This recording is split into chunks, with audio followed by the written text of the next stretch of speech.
El corazón delator, escrito por Edgar Allan Poe. Es cierto, siempre he sido nervioso, muy nervioso, terriblemente nervioso. Pero ¿por qué afirman ustedes que estoy loco? La enfermedad había agudizado mis sentidos, en vez de destruirlos o embotarlos. Y mi oído era el más agudo de todos. Oía todo lo que puede oírse en la tierra y en el cielo. Muchas cosas oía en el infierno. ¿Cómo puedo estar loco entonces? Escuchen y observen con cuánta cordura, con cuánta tranquilidad les cuento mi historia. Me es imposible decir cómo aquella idea me entró en la cabeza por primera vez, pero una vez concebida me acosó día y noche. Yo no perseguía ningún propósito, ni tampoco estaba colérico. Quería mucho al viejo. Jamás me había hecho nada malo, jamás me insultó. Su dinero no me interesaba. Me parece que fue su ojo. Sí, eso fue. Tenía un ojo semejante al de un buitre, un ojo celeste y velado por una tela. Cada vez que lo clavaba en mí se me helaba la sangre, y así, poco a poco, muy gradualmente, me fui decidiendo a matar al viejo y librarme de aquel ojo para siempre.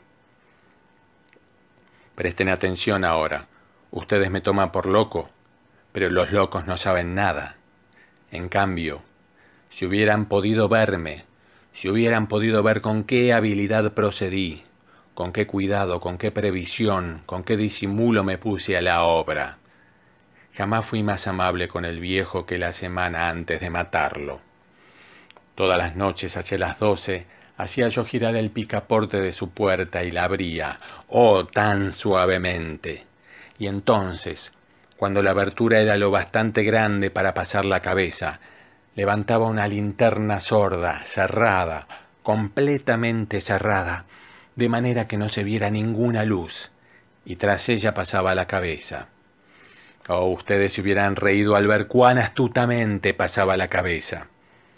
La movía lentamente, muy, muy lentamente, a fin de no perturbar el sueño del viejo. Me llevaba 1 hora entera introducir completamente la cabeza por la abertura de la puerta, hasta verlo tendido en su cama. ¿Es que un loco hubiera sido tan prudente como yo? Y entonces, cuando tenía la cabeza completamente dentro del cuarto, abría la linterna cautelosamente.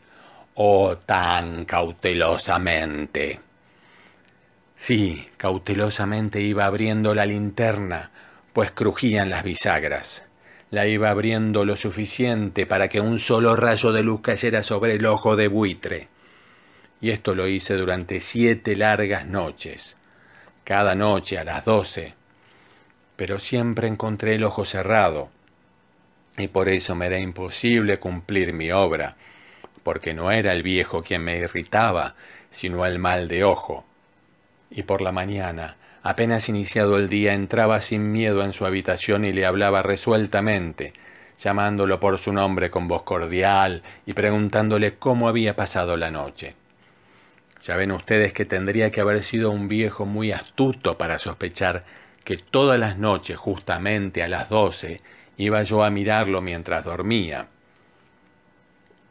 Al llegar la 8ª noche, procedí con mayor cautela que de costumbre al abrir la puerta. El minutero de un reloj se mueve con más rapidez de lo que se movía mi mano. Jamás, antes de aquella noche, había sentido el alcance de mis facultades, de mi sagacidad. Apenas lograba contener mi impresión de triunfo. Pensar que estaba ahí, abriendo poco a poco la puerta, y que él ni siquiera soñaba con mis secretas intenciones o pensamientos. Me reí entre dientes ante esta idea y quizá me oyó, porque lo sentí moverse repentinamente en la cama, como si se sobresaltara. Ustedes pensarán que me eché hacia atrás, pero no. Su cuarto estaba tan negro como la pez, ya que el viejo cerraba completamente las persianas por miedo a los ladrones. Yo sabía que le era imposible distinguir la abertura de la puerta y seguí empujando suavemente, suavemente. Había ya pasado la cabeza y me disponía a abrir la linterna, cuando mi pulgar resbaló en el cierre metálico y el viejo se enderezó en el lecho gritando: «¿Quién está ahí?». Permanecí inmóvil, sin decir palabra. Durante 1 hora entera no moví un solo músculo, y en todo ese tiempo no oí que volviera a tenderse en la cama. Seguía sentado, escuchando, tal como yo lo había hecho noche tras noche mientras escuchaba en la pared los taladros cuyo sonido anuncia la muerte. Oí de pronto un leve quejido y supe que era el quejido que nace del terror. No expresaba dolor o pena, oh no. Era el ahogado sonido que brota del fondo del alma cuando el espanto la sobrecoge. Bien conocía yo ese sonido. Muchas noches, justamente a las 12, cuando el mundo entero dormía, surgió en mi pecho, ahondando con su espantoso eco los terrores que me enloquecían. Repito que lo conocía bien. Comprendí lo que estaba sintiendo el viejo y le tuve lástima, aunque me reí en el fondo de mi corazón. Comprendí que había estado despierto desde el primer leve ruido, cuando se movió en la cama. Había tratado de decirse que aquel ruido no era nada, pero sin conseguirlo. Pensaba, no es más que el viento en la chimenea, o un grillo que chirrió una sola vez. Sí, había tratado de darse ánimo con esas suposiciones, pero todo era en vano. Todo era en vano, porque la muerte se había aproximado a él, deslizándose furtiva y envolvía a su víctima. Y la fúnebre influencia de aquella sombra imperceptible era la que lo movía a sentir, aunque no podía verla ni oírla, a sentir la presencia de mi cabeza dentro de la habitación. Después de haber esperado largo tiempo, con toda paciencia, sin oír que volviera a acostarse, resolví abrir una pequeñísima ranura en la linterna. Así lo hice. No pueden imaginarse ustedes con qué cuidado, con qué inmenso cuidado, hasta que un fino rayo de luz, semejante al hilo de la araña, brotó de la ranura y cayó de lleno sobre el ojo de buitre. Estaba abierto de par en par, y yo empecé a enfurecerme mientras lo miraba. Lo vi con toda claridad, de un azul apagado y con aquella horrible tela que me helaba hasta el tuétano. Pero no podía ver nada de la cara o del cuerpo del viejo, pues como movido por un instinto había orientado el haz de luz exactamente hacia el punto maldito. ¿No les he dicho ya que lo que toman erradamente por locura es solo una excesiva agudeza de los sentidos? En aquel momento llegó a mis oídos un resonar apagado y presuroso, como el que podría ser un reloj envuelto en algodón. Aquel sonido también me era familiar. Era el latir del corazón del viejo. Aumentó aún más mi furia, tal como el redoblar de un tambor estimula el coraje de un soldado. Pero incluso entonces me contuve y seguí callado. Apenas si respiraba. Sostenía la linterna de modo que no se moviera, tratando de mantener con toda la firmeza posible el haz de luz sobre el ojo. Entretanto, el infernal latir del corazón iba en aumento. Se hacía cada vez más rápido, cada vez más fuerte momento a momento. El espanto del viejo tenía que ser terrible, cada vez más fuerte, más fuerte. ¿Me siguen ustedes con atención? Les he dicho que soy nervioso, sí, lo soy. Y ahora, a medianoche, en el terrible silencio de aquella antigua casa, un resonar tan extraño como aquel me llenó de un horror incontrolable. Sin embargo, me contuve todavía algunos minutos y permanecí inmóvil. Pero el latido crecía cada vez más fuerte, más fuerte. Me pareció que aquel corazón iba a estallar, y una nueva ansiedad se apoderó de mí. Algún vecino podía escuchar aquel sonido. La hora del viejo había sonado. Lanzando un alarido, abrí del todo la linterna y me precipité en la habitación. El viejo clamó una vez, nada más que una vez.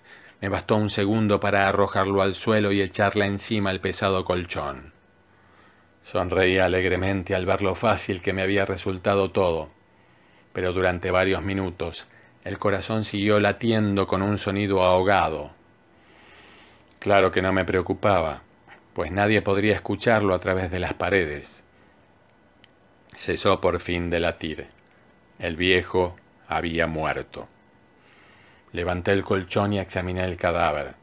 Sí, estaba muerto, completamente muerto. Apoyé la mano sobre el corazón y la mantuve así largo tiempo. No se sentía el menor latido. El viejo estaba bien muerto. Su ojo no volvería a molestarme.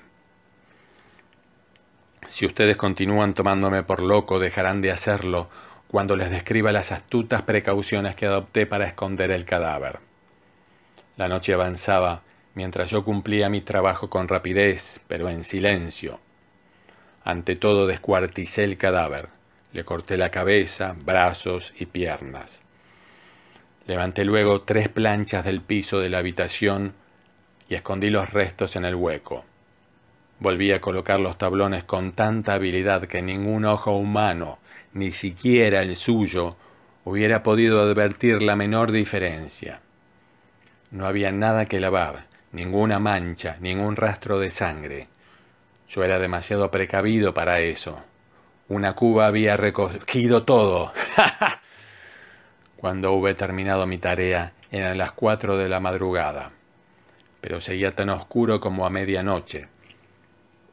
En esos momentos en que se oían las campanadas de la hora, golpearon a la puerta de calle. Acudí a abrir con toda tranquilidad, pues ¿qué podía temer ahora? Hallé a 3 caballeros que se presentaron muy civilmente como oficiales de policía. Durante la noche un vecino había escuchado un alarido, por lo cual se sospechaba la posibilidad de algún atentado. Al recibir este informe en el puesto de policía, habían comisionado a los 3 agentes para que registraran el lugar. Sonreí, pues. ¿Qué tenía que temer? Di la bienvenida a los oficiales y les expliqué que yo había lanzado aquel grito durante una pesadilla. Les hice saber que el viejo se había ausentado a la campaña. Llevé a los visitantes a recorrer la casa y los invité a que revisaran bien. Finalmente, acabé conduciéndolos a la habitación del muerto.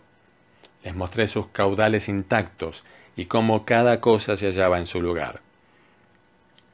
En el entusiasmo de mis confidencias, traje sillas a la habitación y pedí a los 3 caballeros que descansaran allí de su fatiga, mientras yo mismo, con la audacia de mi perfecto triunfo, colocaba mi silla en el exacto punto bajo el cual reposaba el cadáver de mi víctima. Los oficiales se sentían satisfechos, mis modales los habían convencido. Por mi parte me hallaba perfectamente cómodo. Se sentaron y hablaron de cosas comunes, mientras yo les contestaba con animación. Mas al cabo de un rato, empecé a notar que me ponía pálido y deseé que se marcharan. Me dolía la cabeza y creía percibir un zumbido en los oídos, pero los policías continuaban sentados y charlando. El zumbido se hizo más intenso. Seguía resonando y era cada vez más intenso. Hablé en voz muy alta para librarme de esa sensación, pero continuaba lo mismo y se iba haciendo cada vez más clara, hasta que al fin me di cuenta de que aquel sonido no se producía dentro de mis oídos. Sin duda, debí de ponerme muy pálido, pero seguía hablando con creciente soltura y levantando mucho la voz. Pero el sonido aumentaba. ¿Y qué podía hacer yo? Era un resonar apagado y presuroso, un sonido como el que podría hacer un reloj envuelto en algodón. Yo jadeaba, tratando de recobrar el aliento, y sin embargo los policías no habían oído nada. Hablé con mayor rapidez, con vehemencia, pero el sonido crecía continuamente. Me puse de pie y discutí sobre insignificancias en voz muy alta y con violentas gesticulaciones, pero el sonido crecía continuamente. ¿Por qué no se iban? Anduve de un lado a otro a grandes pasos, como si las observaciones de aquellos hombres me enfurecieran. Pero el sonido crecía continuamente. ¡Oh Dios! ¿Qué podía hacer yo? Lancé espumarajos de rabia, maldije, juré. Balanceando la silla sobre la cual me había sentado, raspé con ella las tablas del piso, pero el sonido sobrepujaba a todos los otros y crecía sin cesar. Más alto, más alto, más alto. Y entre tanto los hombres seguían charlando plácidamente y sonriendo. ¿Era posible que no oyeran? Santo Dios, no, no, claro que oían y que sospechaban, sabían y se estaban burlando de mi horror. Sí, así lo pensé y así lo pienso hoy. Pero cualquier cosa era preferible a aquella agonía. Cualquier cosa sería más tolerable que aquel escarnio. No podía soportar más tiempo sus sonrisas hipócritas. Sentí que tenía que gritar o morir. Y entonces otra vez, escuchen, más fuerte, más fuerte, más fuerte, más fuerte. Basta ya de fingir, malvados, aullé. Confieso que lo maté. Levanten esos tablones. Ahí, ahí, donde está latiendo su horrible corazón.